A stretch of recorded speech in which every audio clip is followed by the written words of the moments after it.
I'm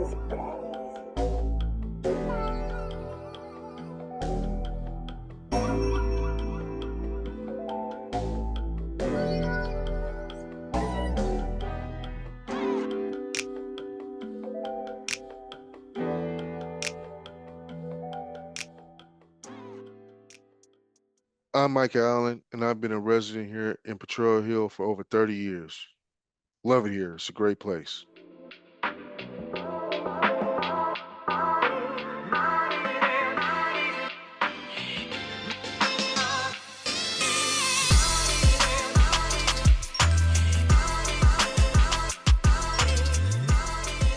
It hasn't always been good or the best, but it is the best place to live in the city.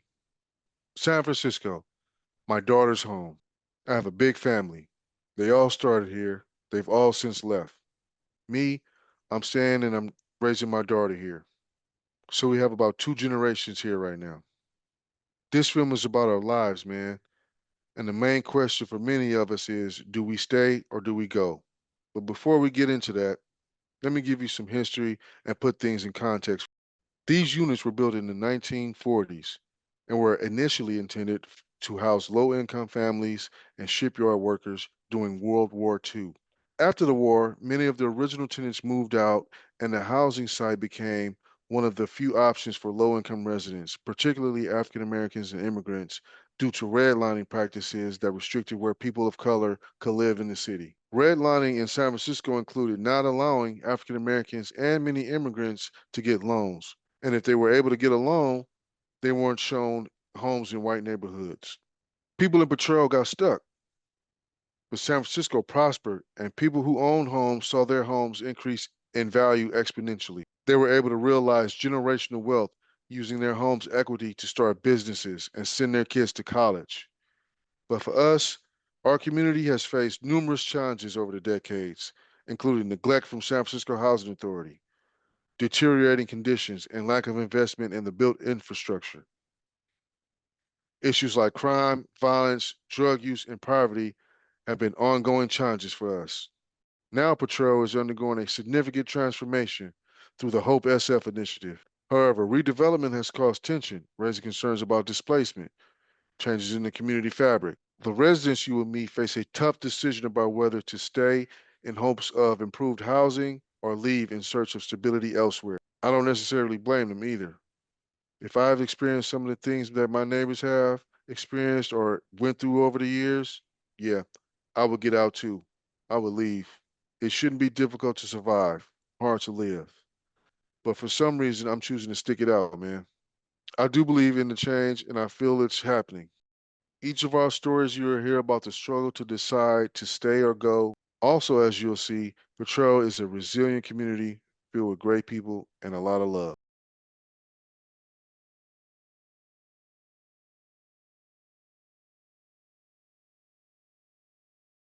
My name is Tiana Shaw. I've been living here in this apartment for 14 years. No, I'm looking at it, Betrayal.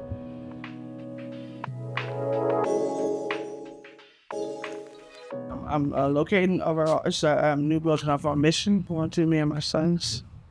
Get away from here because of the crime. Shooting, it's not safe. I have a hole right here on my wall. I shot at my son one night. No random reason. Just my son, goes to work. He is always in the house. Like right now, he's in the house sleep.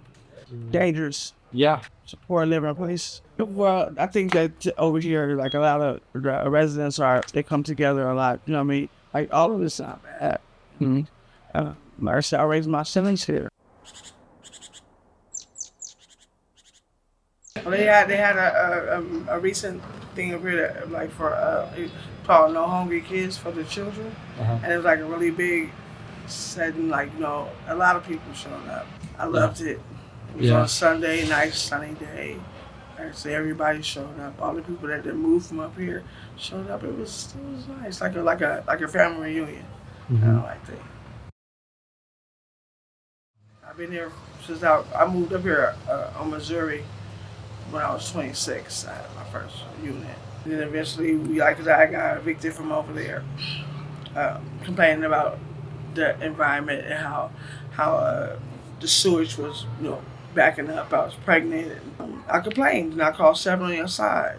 And they said, no, I was evicted because of some back rent I owed them. And they put me out. And then I put myself back on the waiting list. And 6 years later, I got this apartment here. And I've been here ever since. I have a lot of friends around here. You talk about the same things, you know what I mean? Like how poor the maintenance is around here. If they need to do a better job at fixing people's apartments and the security around here, because I think that a lot of people, they like living here. It's just like, a lot of us is getting around the way because of all the dangerous stuff that's going on around here. Yeah. So, like, it took them a whole year. They took out my cabinet and my kitchen and the big old hole in my wall for a whole year. Finally, it came one day after a year, put it in there. But now, from that point, roaches have contaminated my whole house. The whole unit is contaminated. I'm afraid of them. Yeah. Last night I was laying in my bed and one crawled on my back and I screamed and hollered and cried. I cried for hours. And I said I'm not crying. I woke up again this morning about 8, cried again because I'm now with roaches running on, in my bed. You up under the cover and something crawling on your back. What are you doing? It's nasty. It makes you want to just get them out of here. That's it. And leave. I mean, who wants to live like that? I grew up like that in the Fillmore district. When I was a kid, I never wanted my kids to experience that. Because I'm sick. I have heart problems. Mm. So, and then roaches get my diseases. Yes. The city's safe in the city. I said the city is really crazy. It's not fun. It's not fun like people think it is. It's not like when I was growing up. It's way different. Today it's more, your life depends on being safe. The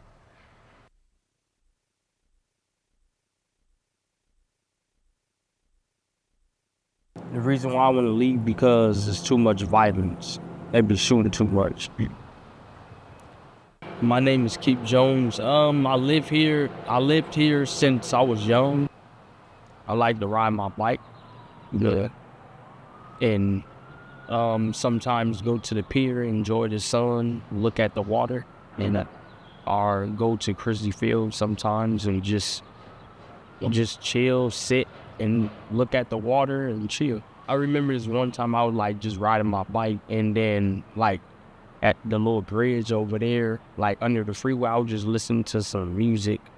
And then out of nowhere, I just start hearing shots for no reason. I was like, whoa, I was looking around, I was confused. I'm like, what's going on? If I haven't grown up here, I probably like grow up in, grow up in like Mississippi and be a whole totally different person. Like, I live in Mississippi, have me my own land, have a horse, and have me some corn growing and stuff like that. I really love the country. I will be like a good person, instead of trying to act like a thug and this and that. I don't even like violence all like that anyway. People, they be trying to like get me mad and stuff, and they just do too much, you know what I'm saying? And it's irritating, how people like, they try to like mess around with me, try to grab my bike, and how kids be. If it was people living in Mississippi, like they don't act like that. Certain people act like that, but they cool out there, I get along with a lot of people in Mississippi, so it's real nice down there. With the rebuild, it is kind of getting like a little peaceful now, yeah. When they first started building the new buildings, less people getting into it with each other and all that. I don't want to be in acting like a thug and trying to be something I'm not, which I'm not. I'm not no thug, but I won't let nobody like push over me, I'ma just say this. A lot of people, they be thinking I'm soft and they thinking I'm scary and I'm not gonna do this and they think I can't fight and all that. Like, it's, man, like they really be trying to like push me there and to the point like I wanna beat somebody up, but I'm just trying to be cool. I'm trying to do me. You know how little kids is, they wanna steal, they wanna rob people and this and that. But when as they get like older, like as they get like my age, like I'm 23 now, as they get my age and get older, they gonna be like, oh man, why did I like do that to the people? Why did I do that? You know what I'm saying? They gonna feel bad about it when they get older. Sometimes people just go, if it's shooting going on, sometimes they just go in their house, smoke them a cigarette and kick back and relax and watch a movie, and go to sleep. That's what people usually be doing. That's what they usually be doing. That's what I do. I just do me now. I ride my bike a lot and I just bike ride by myself sometimes, solo dolo. I just, just bike ride by myself sometimes because it's less drama. If I'm not bike riding on my bike right there, you know what I'm saying? If I'm not bike riding on my Big Ripper, I'm at my auntie house. If I'm not over there, I'm at my sister house, So I don't have time to be doing all that little stupid stuff, you know what I'm saying? Because I got nieces and nephews. I want them to be a leader, grow up, have a good life. I don't want them to be trying to be gang banging and stuff like that, I want them to be like a good kid, Yeah.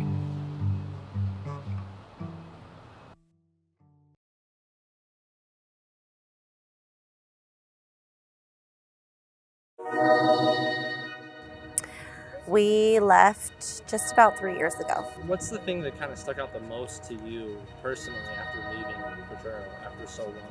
I think how much I miss still being there. Really? Yeah.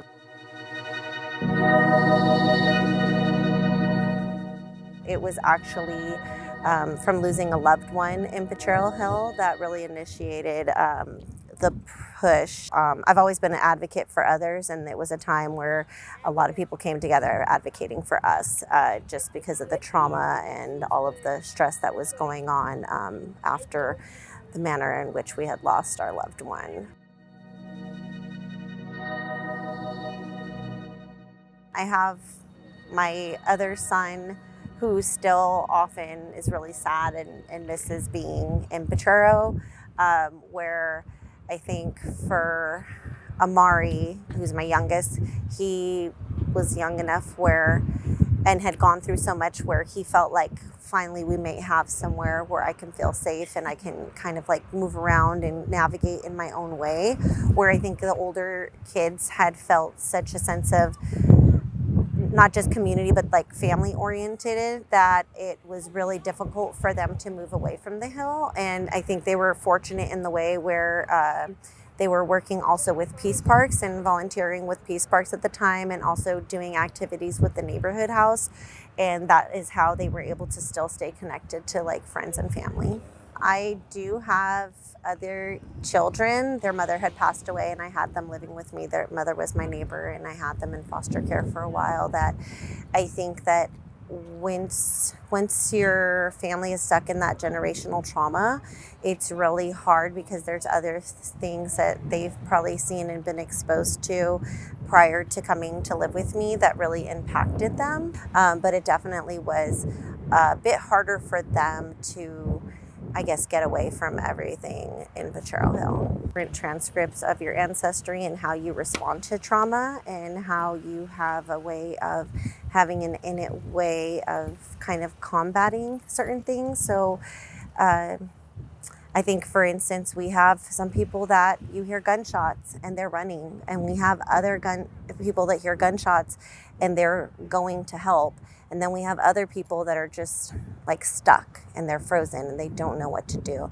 And I think that those ways of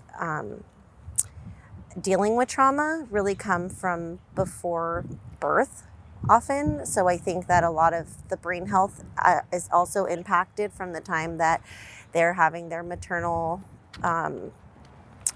parent kind of having them in womb, and then coming out and having a lot of these experiences. All of those traumas, I think, impact people differently.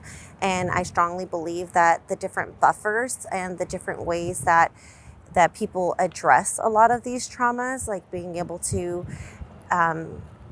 get enough sleep, get healthy food, having that supportive system, really having a buffer where you have someone that's always there for you. And it doesn't necessarily have to be someone that's inside the home, but someone that's consistent and encouraging for the time that they are in your life.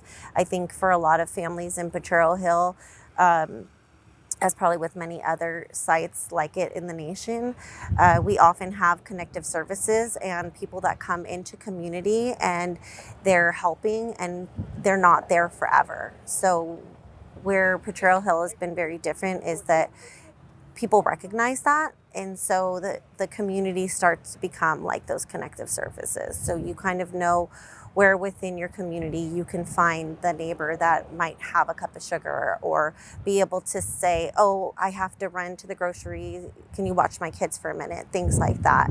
I think all of those things help, and I think that I think just everybody is very different, and I think that the way the trauma and the anger and the grief kind of transmit from one, that kind of vicarious trauma, like from parent, child, things like that, also can either help or hinder that child's growth and ability.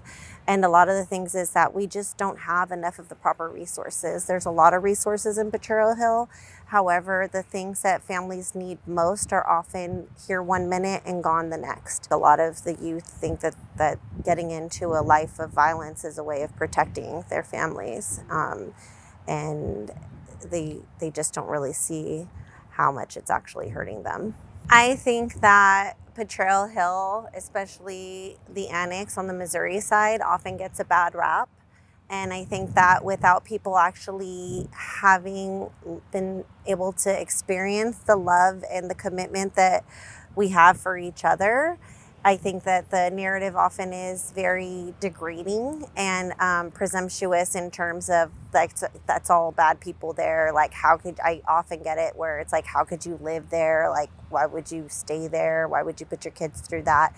Not knowing how important it was for my kids and me to be able to have shelter, to be able to have a place where there were other opportunities where we could have moved out, and we decided to stay because of the sense of community. Like, I'm over here getting my degree, and if it wasn't for Miss Brown, rest her soul, and Ms. Cottrell and Mr. Cottrell, I wouldn't have been able to go to school or get some of these things done because they were always there. When I was really sick, I had a lot of the kids that once worked with the Healthy Generations Project, it was reversed, and they were bringing me food and taking care of Amari while I was recovering. So it's definitely not something that I feel in other parts of San Francisco, being born and raised here. And it's a sense of community that I still feel like it's a challenge trying to build into the new building that we have.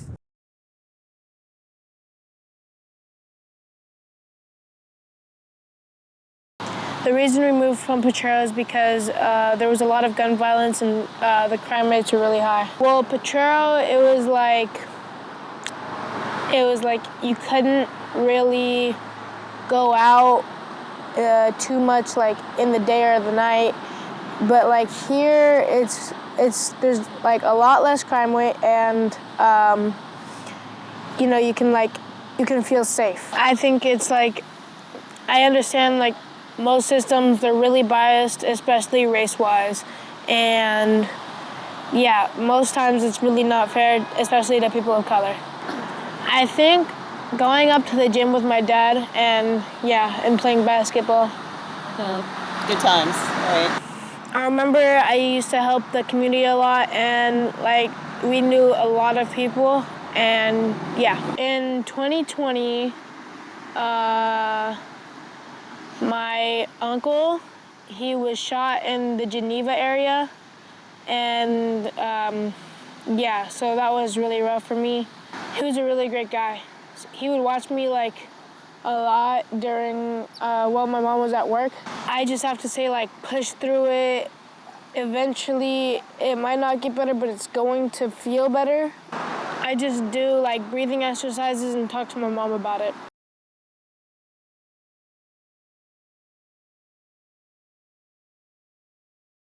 How long have you lived here? Okay, so I want to say I've been in Potrero Hill pretty much all my life, but I left for a few years.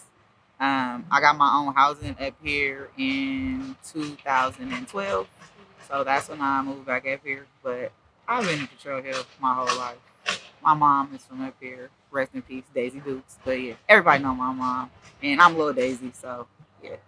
Like I said, this my hood. I pretty much know everybody.